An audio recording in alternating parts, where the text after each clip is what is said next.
자, 그러면 우리 예제를 하나 보기로 하죠. 이 예제를 보면 어떤 식으로 스토캐스틱 디스카운트 팩터가 프라이싱에 영향을 미치고 또 리스크 뉴트럴 프라이싱이랑 어떻게 연관되는지 알 수 있어요. 그리고 특히 중요한 것은 그냥 프로버빌리티와 캐시플로우만 가지고 디스카운팅을 한 다음에 에셋 프라이스를 구할 수 없다는 사실이에요. 우리는 반드시 스토캐스틱 디스카운트 팩터를 알아야 합니다. So let's take a look at this example to better understand.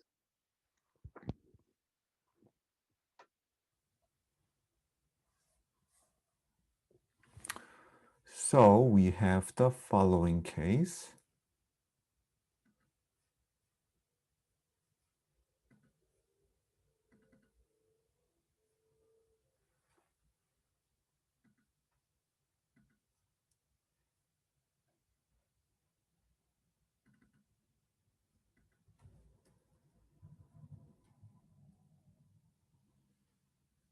Okay, so there are two possible states of the world whose probabilities are a half and half. And in the upstate, payoff is going to be 200. And in the downstate, the payoff is going to be 100.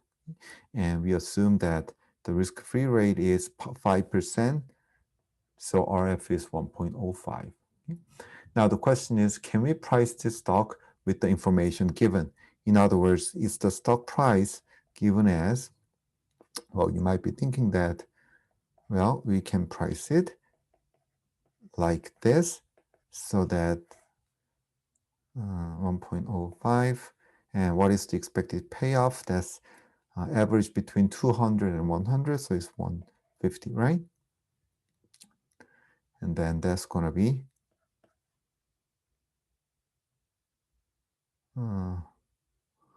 142.86. Okay, is that the right approach? The answer is no. The answer is no. Okay, and the reason is the following. Okay, because we don't know which state is the bad state and the good state. In other words, we need to know the stochastic discount factor. That is the whole point of this asset pricing class.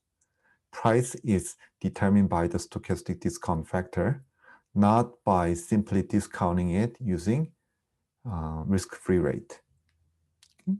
So let's suppose the stochastic discount factor is given like that. Okay? So we will assume that it is 1.05 minus this. Okay, so we assume stochastic discount factor in this way. Why? Because we need the following, right? So this is the restriction given in terms of the stochastic discount factor, so that the average is 1 over the risk-free rate. So I gave the stochastic discount factor in this fashion. Then we can do the pricing. We can do the pricing. We can do the pricing. Oops, actually it should be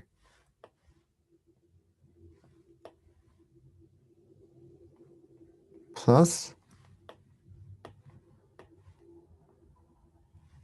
and minus. Okay, so in this fashion, we know the first state is the bad state because stochastic discount factor is putting more weight on that state. Okay, now we can do the pricing. In other words, the price is simply the average value.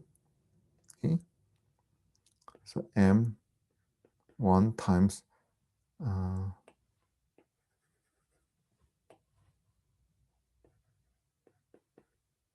times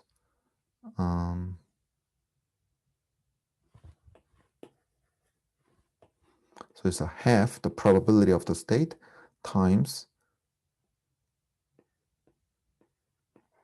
so that's the this number is the stochastic discount factor in the upstate times the payoff,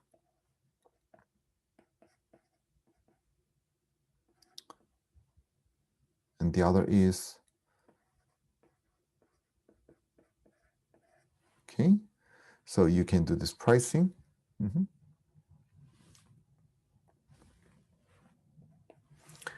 And the answer is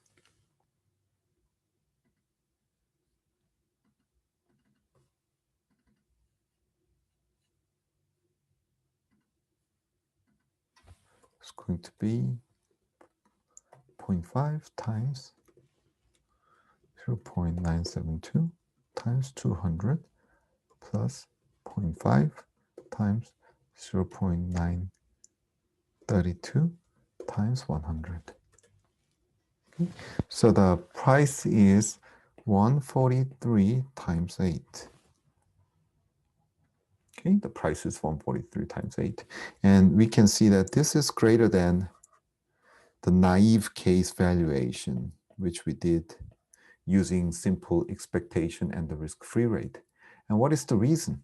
Why is this price greater than the naive pricing case? The reason is because the upstate, this upstate is the best state of the world, right? Because the stochastic discount factor takes a higher value in that state. So it is the best state of the world. And this is the stock.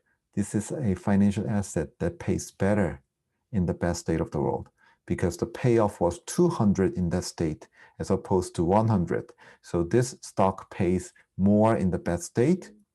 Investors want to pay higher prices for such assets because they provide insurance value. Therefore, the pricing is greater than the naive case pricing. This is a naive case. This is the correct pricing.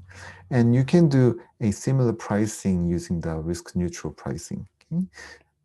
So we can calculate the risk-neutral probabilities, which is given like that.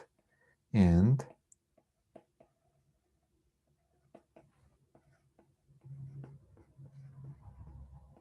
okay, the risk-neutral probability will be, I'm sorry, the risk is the other way around actually. The risk-neutral probability is going to be given as, and you can do the similar calculation to get the pricing. Okay. Now you can also see how the risk-neutral probability is different from the naive probability. Okay. So the difference is that the risk-neutral probability puts more weight in the best state of the world. The best state is the first state, the up state, right? So the risk-neutral probability puts more weight on the best state, whereas the physical or regular probability has lower value for that state. Okay.